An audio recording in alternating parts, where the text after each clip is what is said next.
Eto na nga pala yung part 2. Akala ko tapos na ako dito. Hindi pa pala, alamin nyo kung bakit. Andito na nga pala ako sa decorating part. Kinakabit ko na nga pala yung number 2 na dino. Lagyan ko nga pala siya ng floral wire at toothpick. Matibay yung topper pag inilagay sa cake. Then ayan na nga yung dino na topper. Bali yung mga toppers ay gagawin ko rin na video. Meron din nakalagay sa pinakagilid ng cake. So ito ay parang lubid lang. Ang ginamit ko nga pala na pandikit dito ay condensed milk. Nasabi ko na din yun sa unang video. At yung mga dahon o leaves ay meron din akong molder na ginamit para diyan. Nabili ko nga pala yun sa Blue App. So ang ginawa ko dito ay nilagyan ko ng maraming mga leaves yung buong cake. Pati nga yung kanyang pinakalikod ay nilagyan ko rin kasi nga diba panel method. So para maganda siyang tingnan kaya ito ay aking tinakpan na may hati nga yung pinakalikod ng cake. Bali ganito nga pala yung design na nisend sa akin ni client. Diba iniba ko yung pinakadahon niya. Tapos yung mga kulay niya ay mga pastel color. Habang ako yung nagkakabit at tinitingnan ko yung cake, diba nakita nyo inalis ko yung pinaka-dino. Hindi kasi ako nakontento. Tapos nga ibinilag ko ulit. O diba, ganyan din ba kayo mga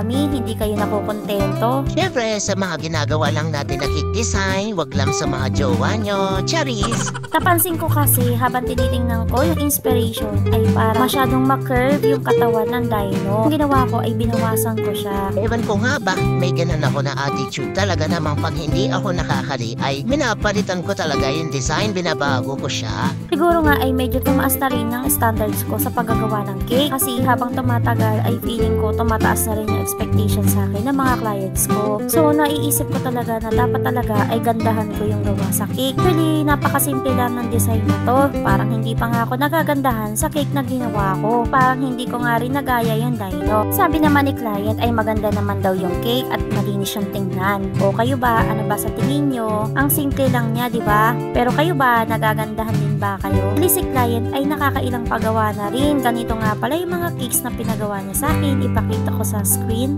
So, thankful talaga ako. I-shoutout ko nga pala si na Miss Amy at si Sir Ivan sa palagi sa akin nagpapagawa. Sana next year, hopefully, sa akin pa rin sila magpagawa. So, hanggang dito na lang mga miss. Sana nabigyan ko ng stage ang cake. Thank you so much for watching.